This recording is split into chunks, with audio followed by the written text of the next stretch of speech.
আমরা এখন চলেছি ঈশ্বরচন্দ্র বিদ্যাসাগর কক্ষ অর্থাৎ বাংলা কক্ষে। এখানে রয়েছে প্রাক প্রাথমিক থেকে পঞ্চম শ্রেণী পর্যন্ত পাঠদানের সুবিধার জন্য বেশ কিছু বাংলার টিএলএম। 6টি ঋতুর বৈচিত্র্য আঁকা আছে এই বাংলা রুমের দেওয়ালে। স্বরচিহ্নের ব্যবহার, যুক্তাক্ষর, সন্ধি বিচ্ছেদ, পদ পরিচয়, লিঙ্গ, বচন ইত্যাদি সবকিছুর ওপর তৈরি করেছে টিএলএম।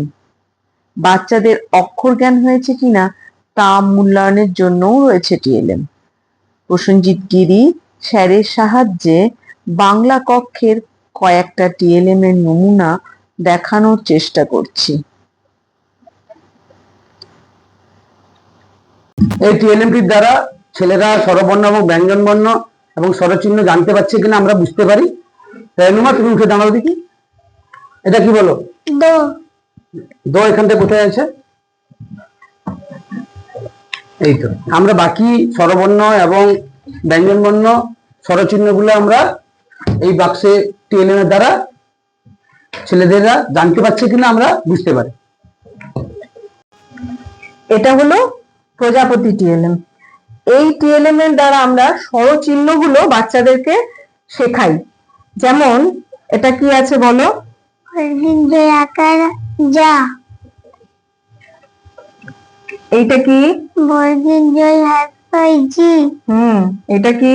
বর্গের জয় দীর্ঘ জু। এইরকম করে আমরা স্বরচিহ্নগুলোর দ্বারা যে উচ্চারণ হবে সেই উচ্চারণগুলো আমরা এখানে শেখাই।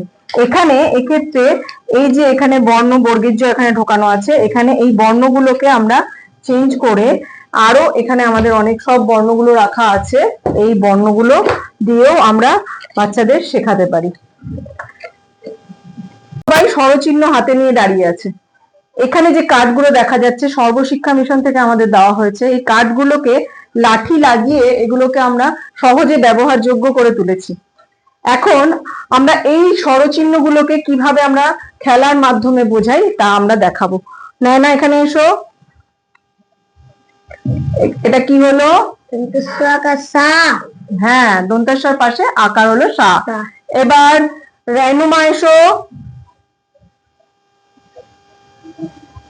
এই যে এটা কি হলো বলো?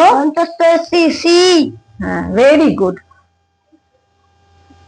এই মাত্রাহীন বর্ণগুলোকে আমরা ন্যাড়া মাথা বর্ণ বলি, পূর্ণমাত্রা বর্ণগুলোকে আমরা টুপি পরা বর্ণ বলি এবং আংশিক মাত্রা বর্ণগুলোকে আমরা টিকিওয়ালা বর্ণ বলি।